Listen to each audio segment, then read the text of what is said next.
What is up, everyone? Welcome back to another episode of the Babbles Nonsense podcast, and Meenu is on today from Transcend into Wellness podcast. Today, we're diving into something that comes up in almost every relationship at some point, whether that be romantic, platonic, or even family members, and that's the difference between emotional immaturity and manipulation. They often get confused, but they're not the same thing. Emotional immaturity looks like avoidance, shutting down, or not having the tools to handle feelings, while manipulation looks like twisting reality, using guilt, or making you question yourself. One comes from a lack of skills, the other comes from the need of control. We're going to unpack how to tell the difference, what signs to look for, and most importantly, how to respond. Because whether you're dealing with an immature partner who can grow or someone who is deliberately manipulating you, your response really does matter. We will also share some quick fire scenarios at the end of the podcast so that you can start spotting the difference in real life. And hopefully by the end of this episode, you'll know how to protect your peace, check your own responses, and walk away from confusion with clarity. And as always, guys, this is not intended to give you advice. This is just our own stories that we are sharing and questions that I have for Meenu. So if you are into this type of topic, take a listen.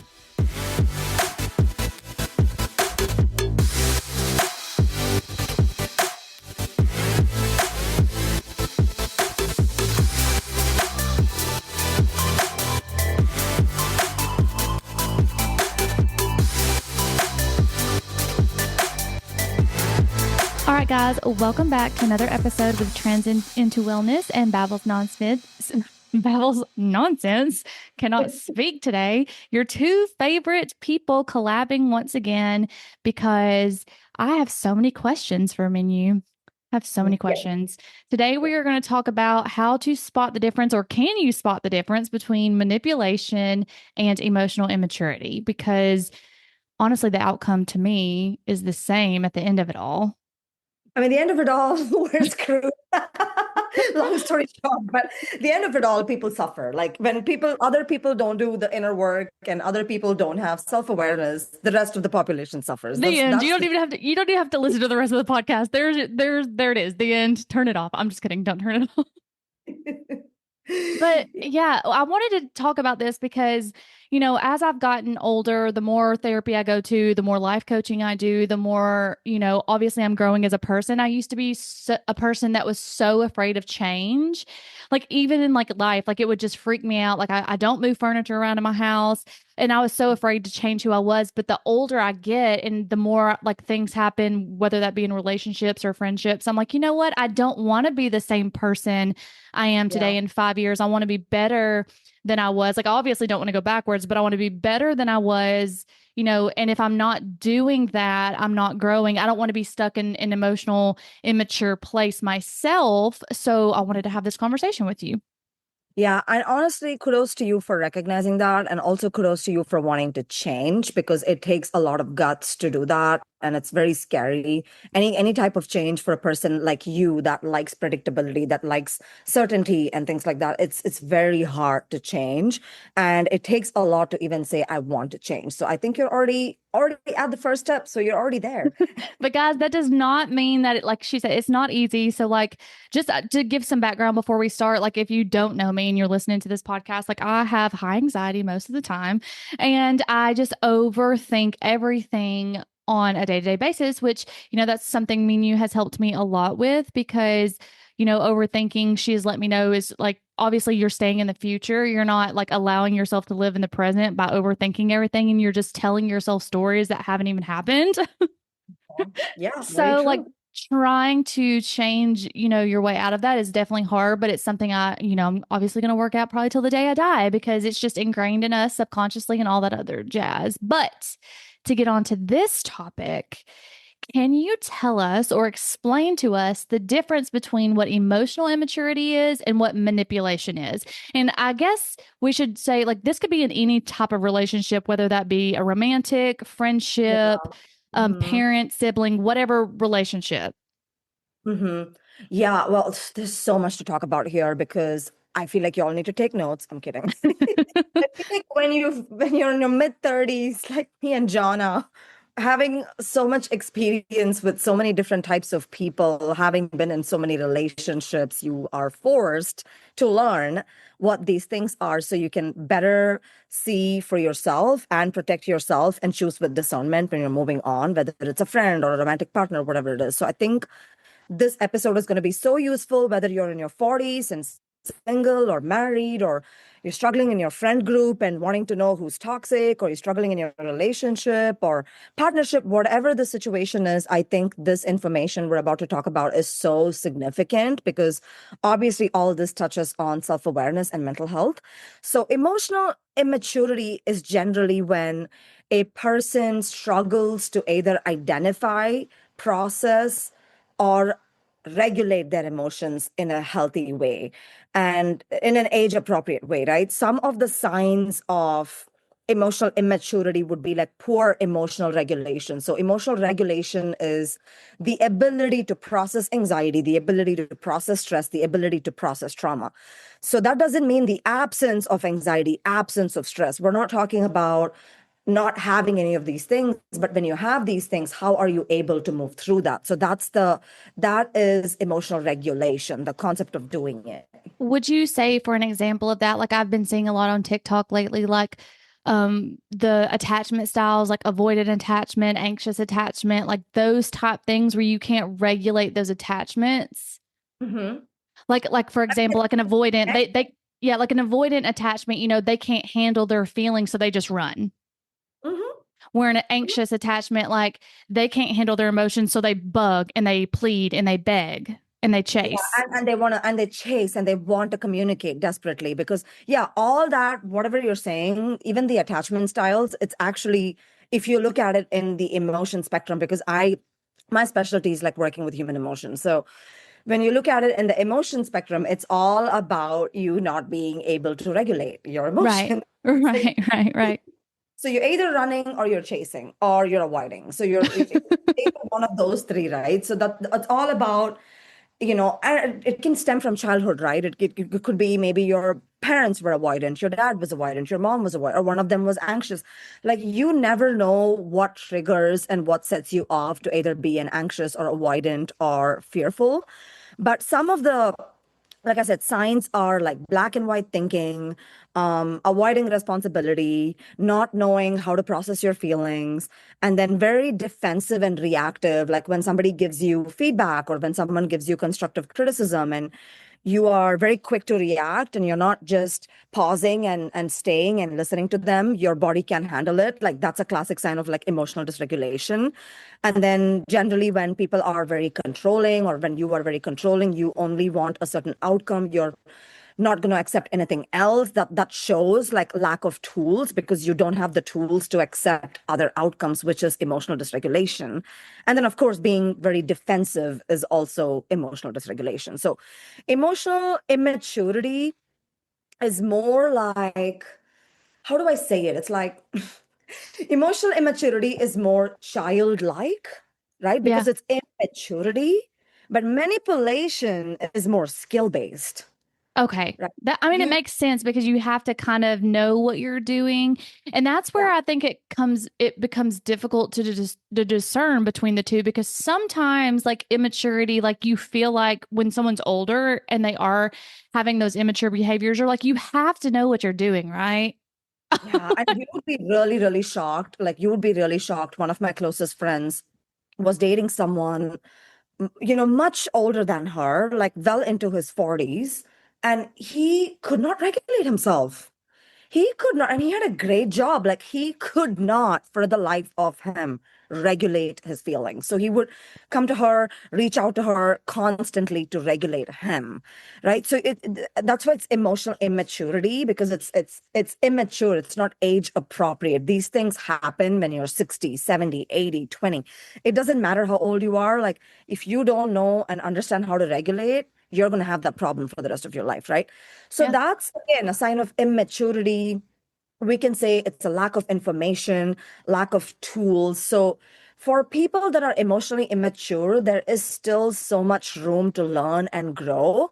And honestly, there is still hope because they're still immature, which means you can become mature. Like you can learn how to do these things. However, Manipulation is a whole other ball game. Like people that are manipulative, most of the times know that they are manipulative in order to get a desired outcome that they prefer in the presence of hurting other people. Like it's so they don't mind at the cost of hurting other people's Mhm. feelings or walking over them or negating their experience. They still want to get what they want. So manipulation is more like cunning and cruel, honestly, than emotional immaturity. So manipulation signs are, how do you spot them? Is like they'll take something that you say and they'll twist your own words.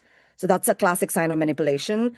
They play victim a lot with manipulation because they can't take accountability. They can't say I am the problem. So they say, "Oh, poor me. This is happening to me. This is happening. What do I do? Like I can't help this. This is my life." No, you can literally wake up tomorrow and choose to like have a different life, and have a Right. different, like you can do that.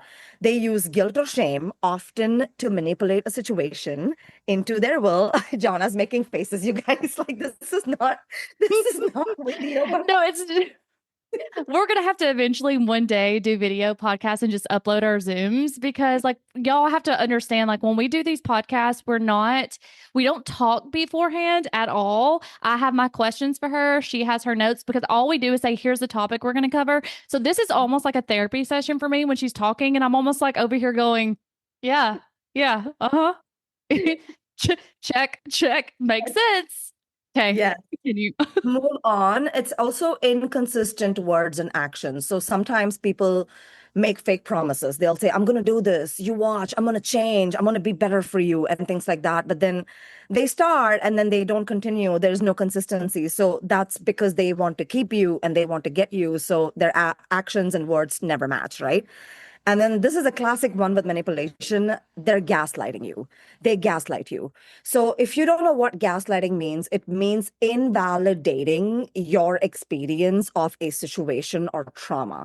So if you're saying, hey, this happened and this really hurt my feelings, you said this on Friday, I wish you hadn't said that.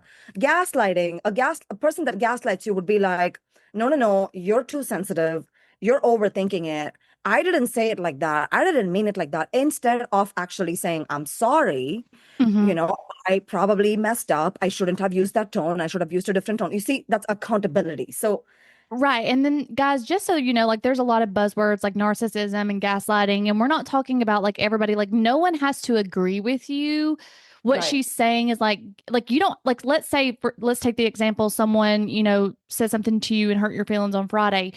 Even if you truly don't believe you hurt someone's feelings, it's still okay to acknowledge the person and go, that was not my intention. If I did hurt your feelings, that was never my intention.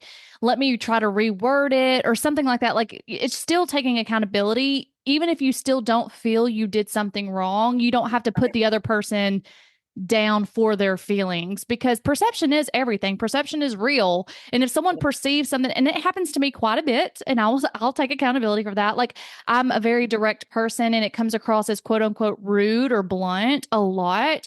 And so I have to backtrack a lot and say, I'm so sorry. I did not mean it the way it came out. This is what I actually meant. And then we're all good. But I will never, well, I won't say I'll never, but I try my best not to go up to someone and go, well, you're just gonna have to learn how to take me. That's just how I am. you Yeah, know? I mean that's entitlement, like and Yeah. and we are not like I mean I'm not entitled. I know you're not entitled, and we all, even though we're doing the self work and we're growing and learning, we also make mistakes. Sometimes I may say something that could be snappy to someone Hmm. or too blunt for someone else, like because they're used to some another level of communication, and I'm used to being like you said. I'm also pretty honest and blunt, so we're used to that. So we're pretty thick-skinned when it comes to that, but other people may not be, and that doesn't mean there is something wrong with them. It's just that they are exposed to something different and we're exposed to something different. So, like you said, like gaslighting is, it would be like completely invalidating your feelings, your experience, right? Hmm. Another classic sign of manipulation is love bombing and withdrawal. So when somebody wants something from you, they tend to be very loving. They tend to show up. They give you gifts. They give you time. They give you energy. And then once they get you or get you to do something that they wanted you to do, then they withdraw. because that's a sign of manipulation, because they want you to believe that, oh, I love you, I'm here for you. But actually, in reality, they're not that person and they can never back that up consistently. Something I was reading about that where even if it's not love bombing and someone like gives you a lot of attention or affection or something, and then their punishment is to withdraw that affection or, love for you. Like, and again, it's so hard to discern. Like, I want to believe the best in people and I want to believe that someone's not sitting there thinking, and maybe they're not thinking that they're trying to be manipulative, but they've just done this behavior so long that it's just secondhand nature. So it's not, maybe they're not sitting there plotting on the couch going, how can I get this person to do what I want them to do? Maybe it's just so ingrained in them, but they're just a manipulative behavior. And like, how do you, we'll get there. Okay, continue. Yeah, no, there's so much to talk about this, right? And then, like, again, another point is they avoid accountability. Like, so people that know that they're manipulative, again, there's conscious manipulation, there's unconscious manipulation, is what we're going to talk Okay. about after. But conscious manipulators, the traits that I listed, they are conscious manipulators. Okay. Avoid accountability. They love bomb you. They withdraw from you because they've gotten what they want. They play victim. They use guilt. They use shame. And those are people that are saying, okay, I have a desired outcome. So this is the way I want to show up to get what I want. So consciously, they're playing chess with you, Okay. right? Yeah. However, this is the problem. Now I'm telling you this. Now you're aware of all this and these traits, right? This is the sad part. Okay. The sad part is if you are not a manipulator, you will not recognize manipulation. Right, because you, like I just said, like you don't want to sit there, like even when we talk about it, I'm sitting here thinking about past experiences and I want to go, I don't want to believe someone Right. sat there consciously and was like, this is what I'm going to do to get her to do XYZ. Like I don't want to Right. believe that, even if it is true. Right. And you know that they justify it. So the manipulators, the way they justify it is they'll say, well, I love you and I want the best for both of us. That's why I did it. But that's not healthy though. That's control though, right? I mean, you're Right. not being authentic. You're kind of playing chess to get what you want. So you can say, well, I didn't, I didn't mean to stab you. That was not my intention. Like, but you still did, and it's still hurt, and there's still blood. So Right. So what about the unconscious manipulator? How do you, I mean, is that where you maybe picked it up in childhood and then that's just kind of the behavior that you've had and maybe you truly don't recognize that you're manipulating someone? absolutely. So unconscious manipulation can come from your parents most of the times. Like if your mom says, oh, this makes me really sad, or she passive aggressively becomes sad when you don't show up in a certain way, and she shuts you down when you're not a certain way or you don't get certain grades, instead of actually communicating with you and telling you that, hey, I want you to get good grades, but she shuts down and she withdraws. So then you start learning. You're like, oh, okay, so if mom withdraws, then I have to do this. Okay. So withdrawal means I have to do this. So then you start weaponizing and using that in your relationships in adulthood, like withdrawing from your partner to get what you want. You see what I'm trying to say? Hmm. Withdrawing from friends to get what you want, or manipulating or saying certain things to get what you want, because that was exposed so much to you when you were growing up. And nobody told you that that is toxic. Nobody told you that's wrong. Nobody told you, but when you're growing up, you're repeating these behaviors in your relationships and friendships, and people are like, "Oh my God, you're manipulating me. You're toxic and this and that." And then if you recognize that, you can always change, right? That is something that I always believe. Like, no matter how toxic somebody is, a narcissist, manipulator, like I feel like if you recognize that and you feel icked out by your own behavior and you want to change, you can change. Hmm. The problem is a lot of people don't want to change. A Right. lot of people are very much in their comfort with their behaviors because guess what? The problem is it has gotten them other things. And it works for them and they don't see a problem with it when it's getting them what they want. No, Yeah. because it's gotten them a lot of things. Yeah. Maybe it's gotten them significance, it's gotten them sympathy, it's gotten them friendships, maybe it even got them a job. A lot of people manipulate in job interviews. Yeah.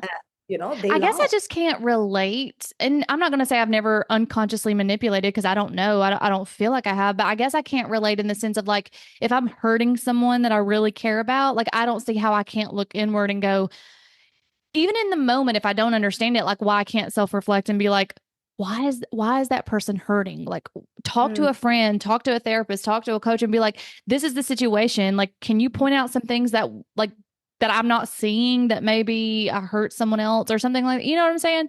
Like, yeah. I don't know. It's Yeah, just I think that's also because, like, Jonna, you're also very self-aware. And not only are you self-aware, you're also pretty self-critical. I've yeah, seen that yeah, in you a lot. Like you really reflect a lot and you really think about, okay, what have I done wrong? Or maybe I shouldn't have said this. You, in fact, over apologize. And I've told you that many times, like not to do that. Like you don't have to apologize. You don't have to overstate things because you really, really, your heart is really that pure. And you don't want to intentionally hurt anyone. And I've right. seen that with you so many times, and you sometimes overdo your apology just so that you're not, hurting someone. So I know. It's that I got to work on. That I got to work on. I know. So yeah, would but you? to So, question, right? To answer, to go into it really, you can learn this from anyone. You can learn it from a parent, you can learn it from a grandparent. And if you see somebody getting what they want and they're using manipulation to get what they want, and you're seeing that it's working and you're seeing that it's successful, then sometimes you start thinking like maybe I should just do that. Maybe I should just use that. Maybe it's not so bad. And then that translates into so many areas. And then that becomes a problem because the problem is when you're manipulating, you're not authentic. So you right. lose a sense of who you really are, and you lose a sense of source within you because you're trying to get what you want. You're so attached to the outcome, you've forgotten your fundamental character and your nature. Yeah. No, I agree with that. I agree with that a lot.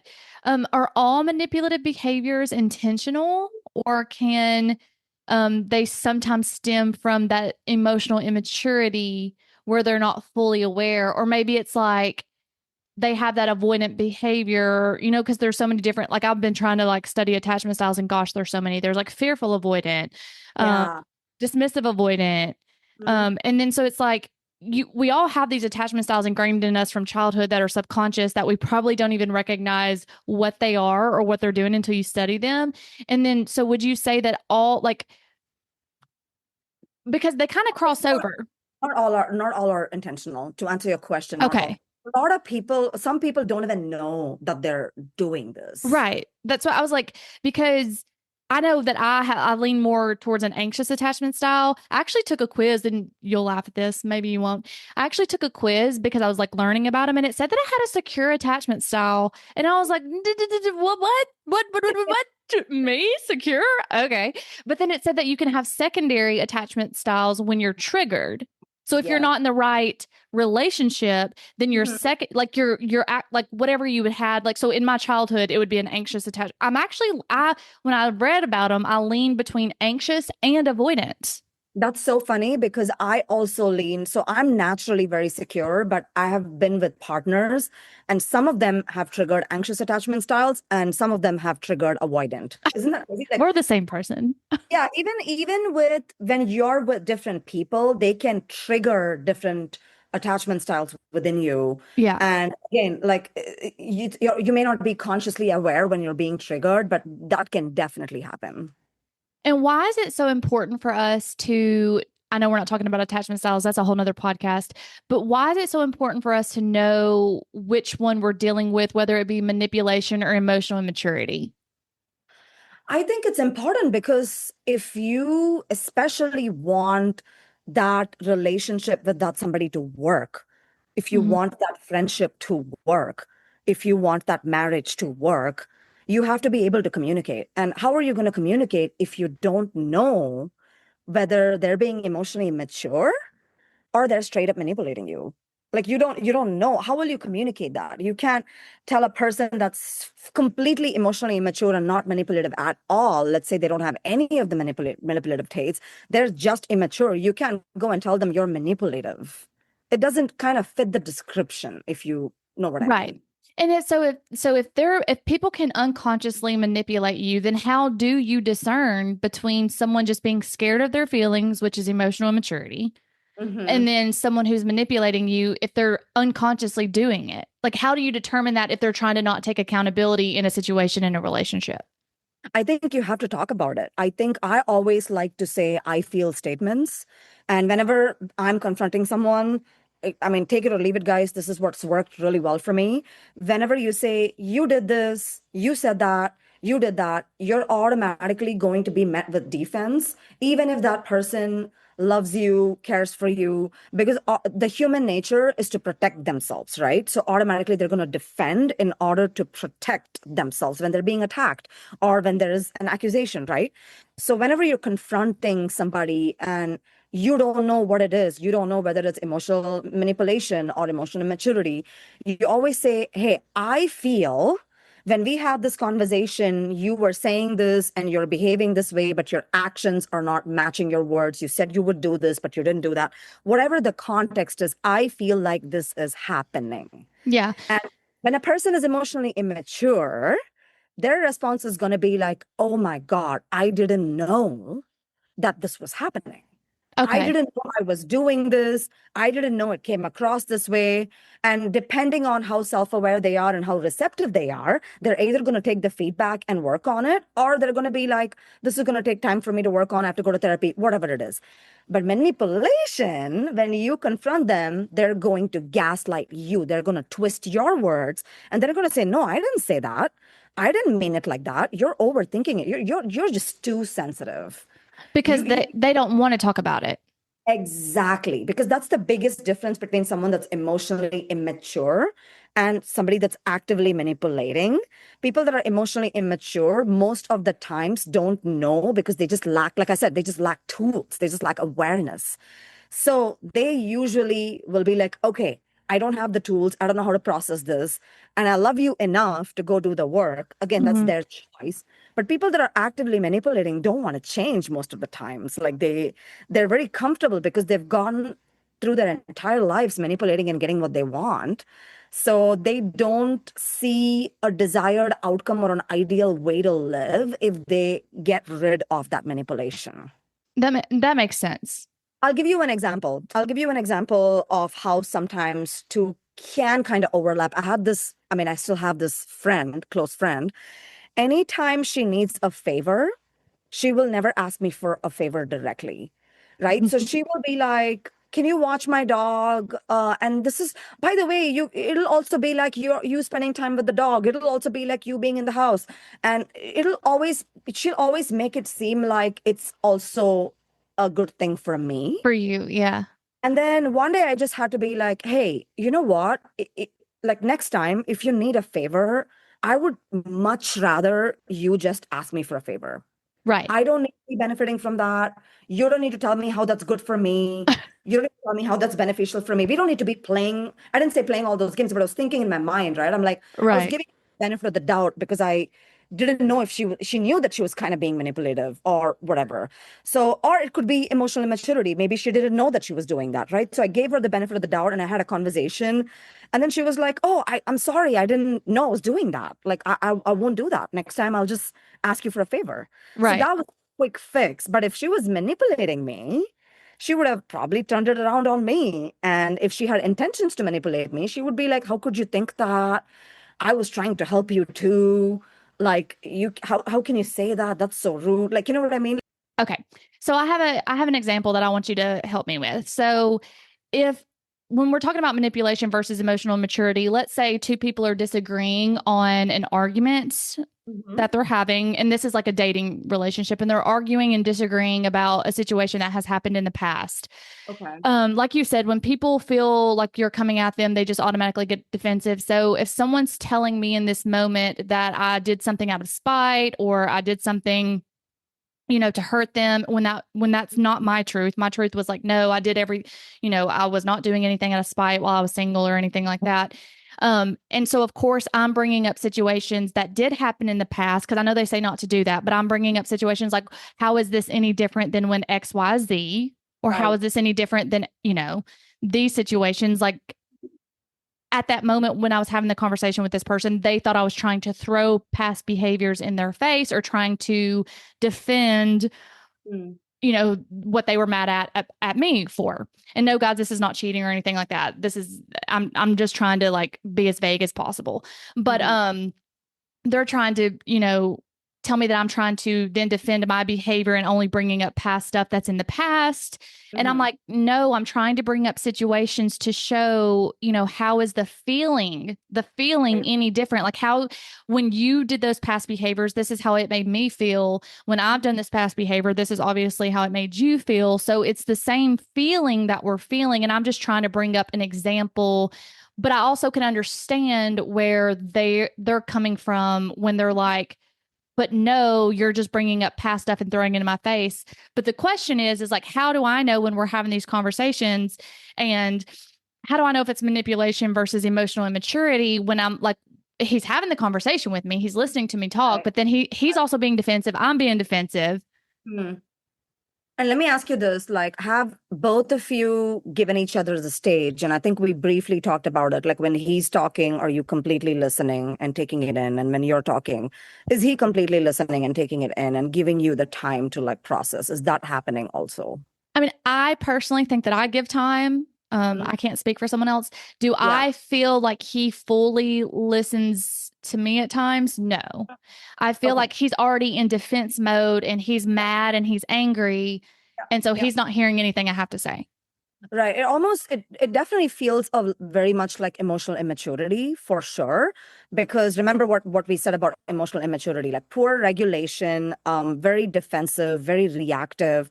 All these signs are like coming up as emotional immaturity. However, if you have explained the situation in detail, you have talked about the intention behind it and the timeline of it and everything, and he is still choosing to do that, then that person has decided and they've already made a conclusion about you, right? And they may be using guilt or shame as tactics to make you feel bad about yourself. So that now falls into what started as emotional immaturity, falls into manipulation. Yeah. And maybe in that situation, maybe an unconscious manipulation because um, I don't know. I truly don't know. Yeah, it could be unconscious or conscious, but the thing is like this is my problem with unconscious and conscious.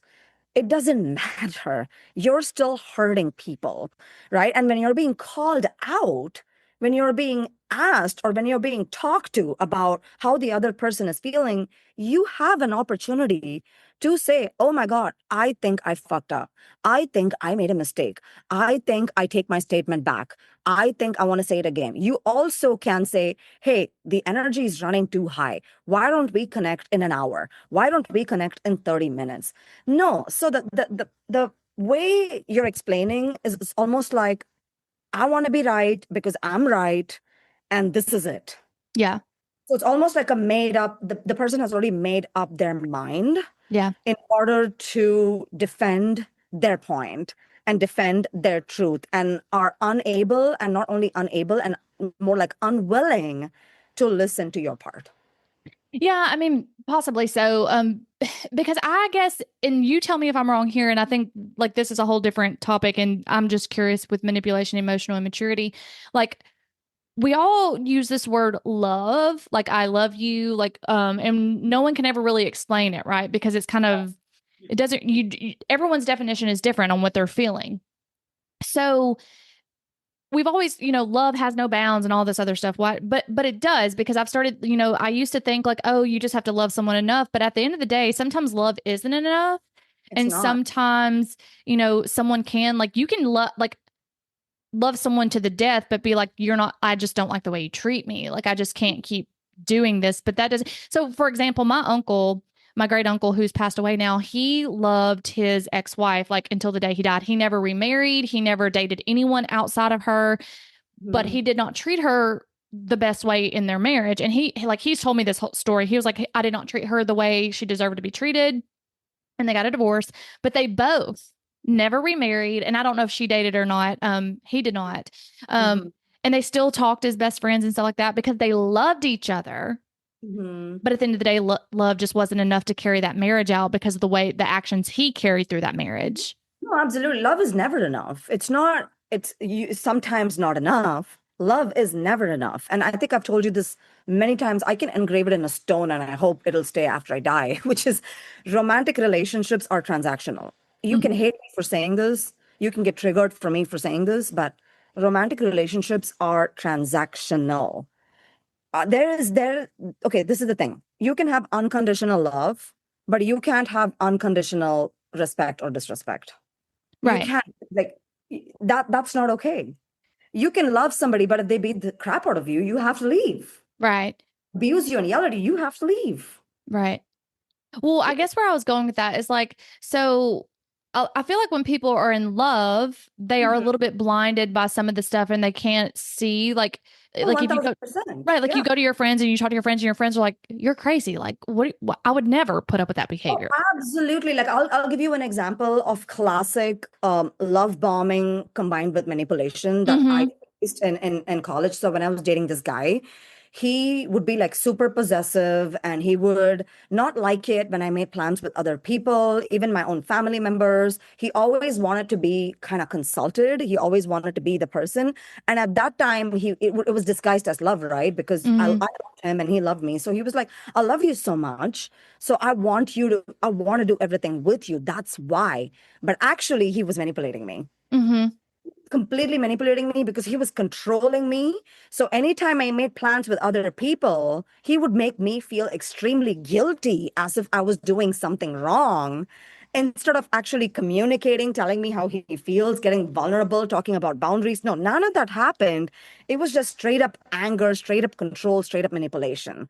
So, Right. yes, when you are in love with someone, you can be very, very blinded because that love will blind you into seeing whether they're emotionally immature or they're manipulating you. But remember, even if you're blinded, even if they're manipulating you or if they're emotionally immature, with emotional immaturity, you can always have a conversation and that person will most likely be receptive to change. Well, and you just made a good point. Like when you're in a relationship with someone, you sit down and you have those conversations like, here's my boundaries, like, here's those things. And if someone doesn't choose to make you their romantic partner, how do they then get to have boundaries and decisions over things that you're doing? If they say they don't want you to be their boyfriend or their girlfriend and they say, we're not, this wasn't a relationship, and Mhm. how can they then get mad when you go date someone else or you go do your own thing because That's control. That's manipulation again. It comes down to it because, again, see, they're using guilt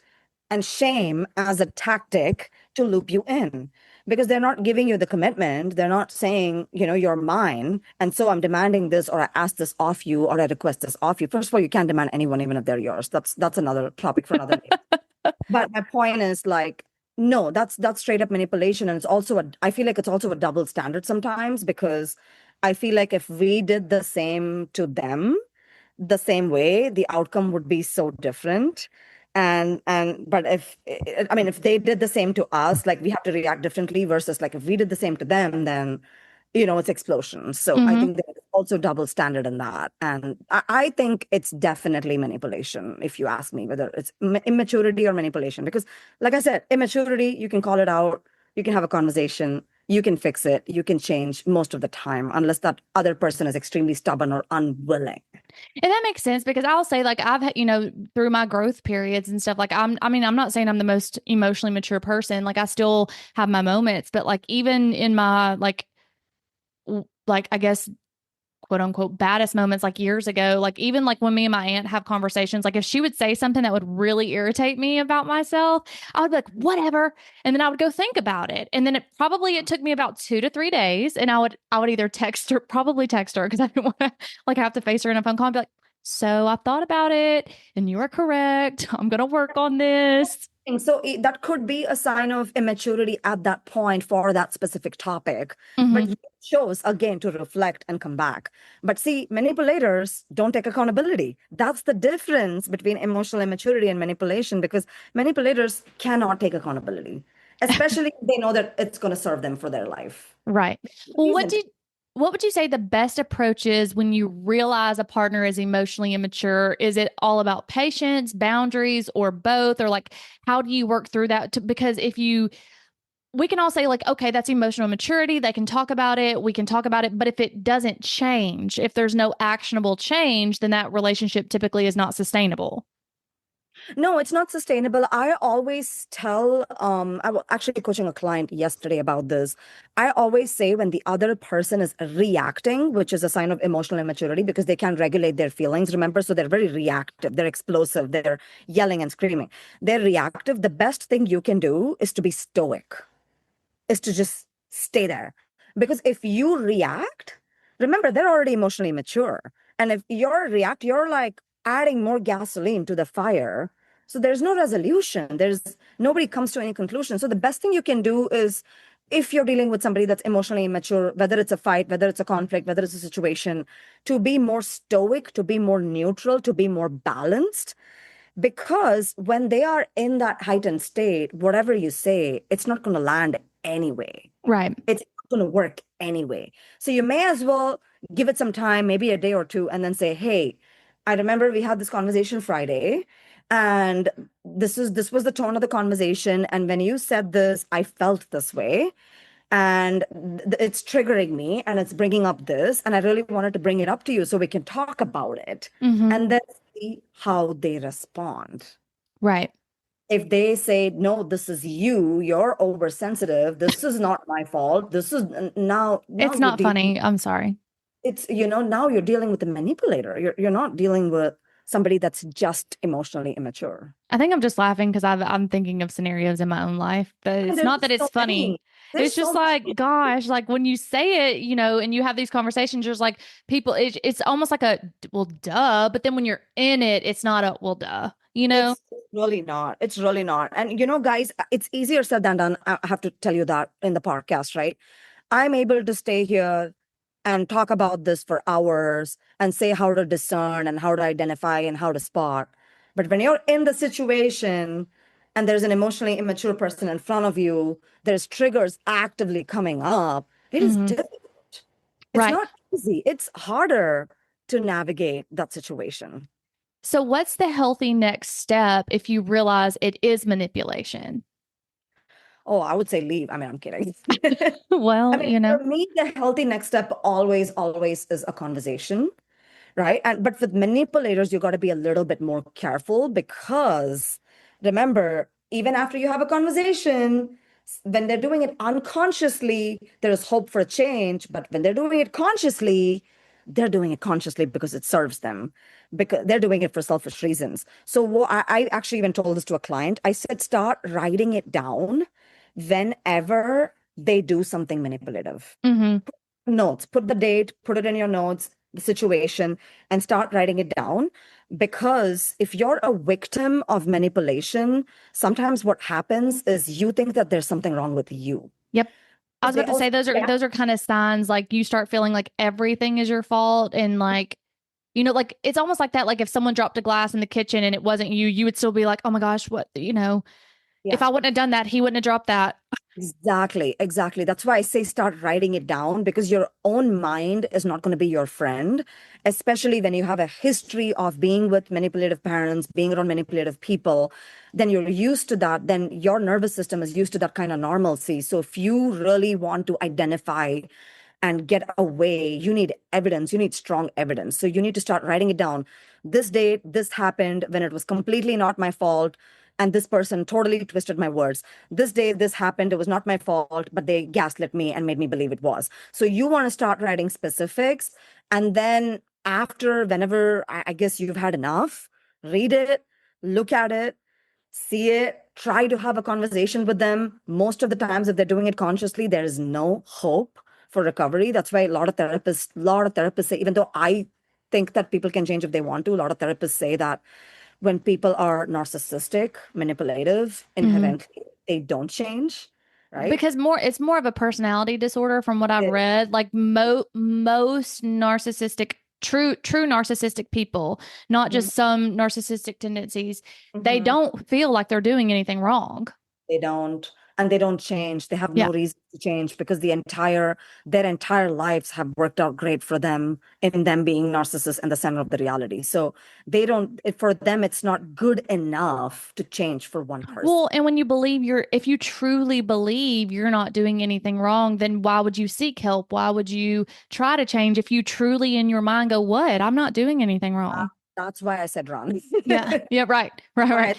And when a person has reached to a level where they are not able to take feedback at all, and they also don't believe that they're doing anything wrong, there's no point in us staying and wasting our time.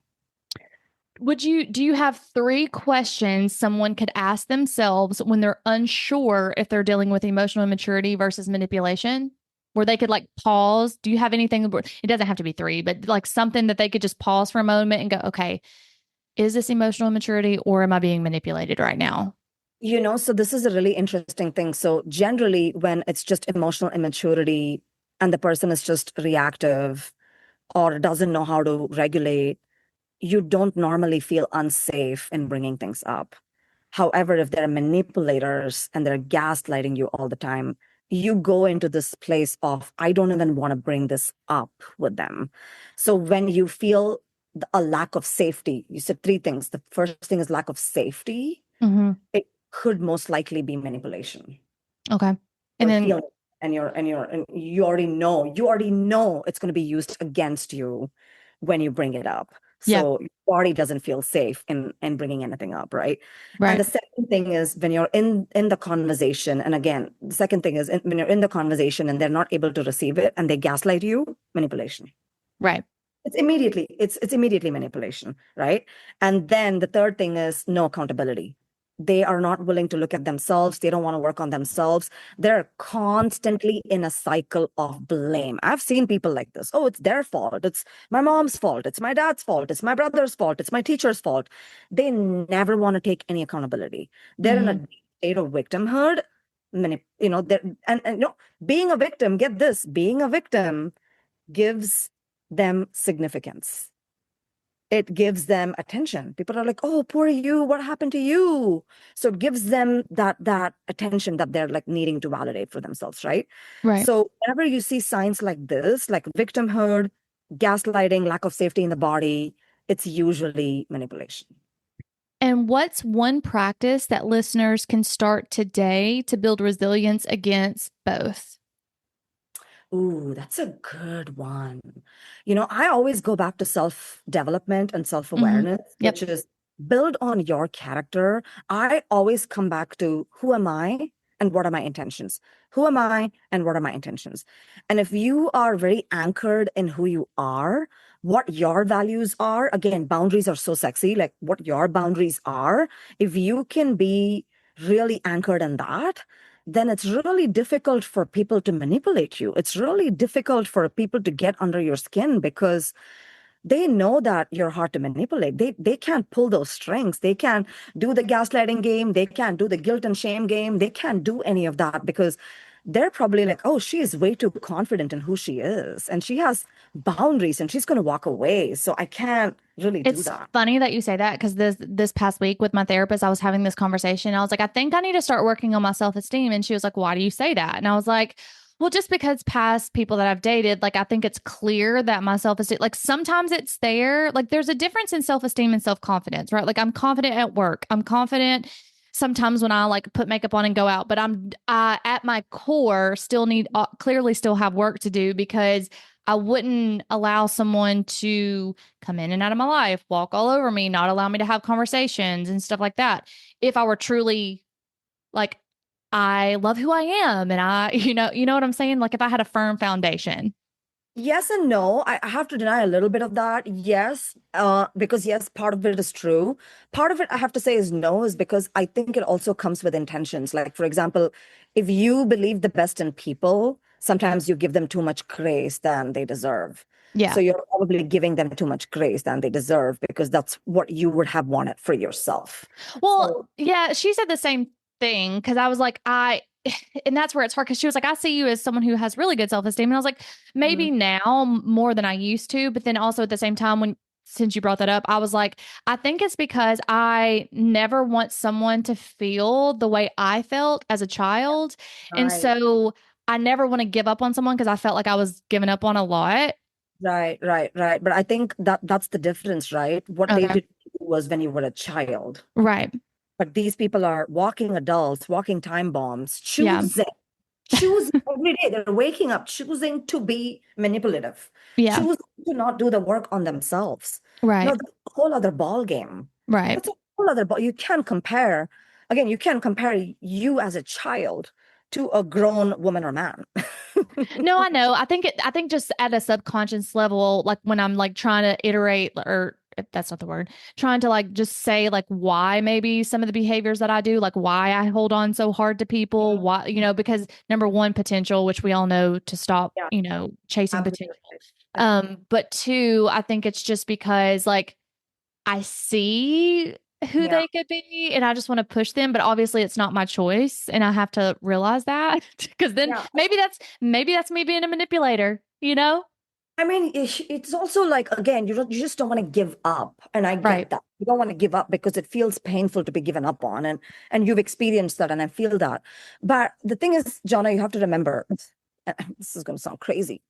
Even serial killers have potential. Okay?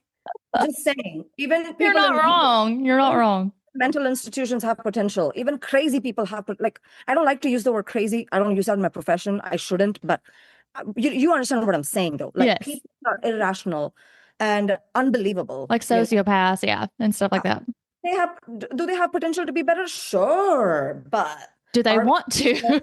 exactly, do they want to? So are we wasting our time in like seeing, oh, let's see if I can fix him or her? Like that's where accountability again comes in, right? See, Yeah. emotionally mature people, when you call them out, it's easy for them, not easier for them to take accountability because most of the times they may not be aware that they're emotionally immature and they may lack tools. They just need that help. They just need that push. Yeah. But people that choose that constantly every day, they know that they're miserable. They know they don't have an outcome and a happy life, an ideal outcome, and they choose that. I mean, That's I can say for 100%, I was very emotionally immature, very, and I hated the way I ended up feeling at the end of the day, fights with people, friends, family, romantic partners. So that's why I was like, I've got to do something. I've got to go to therapy. I've got to read a book. I've got to do Mm. something because I don't like the way this feels every time.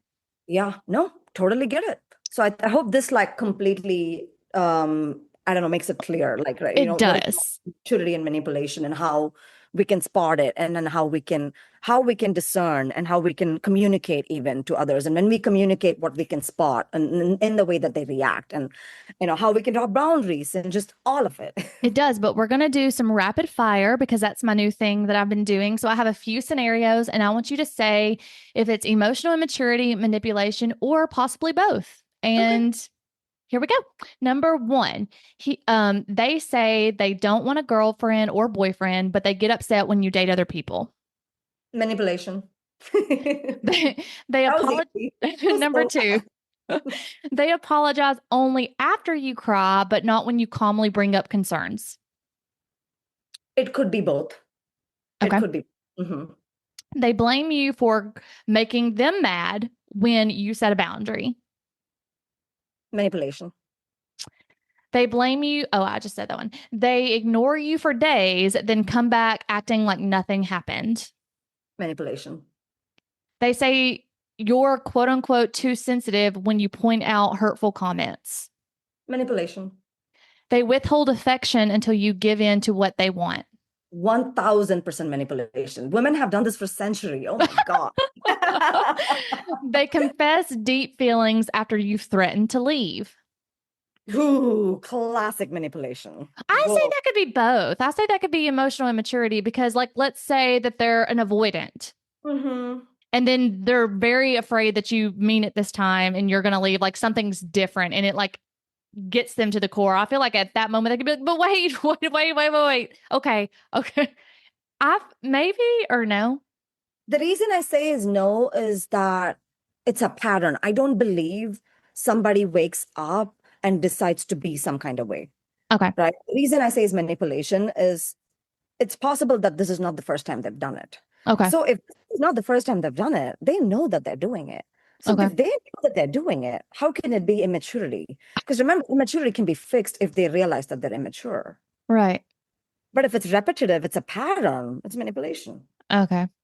They compare you to their ex to make a point about your behavior.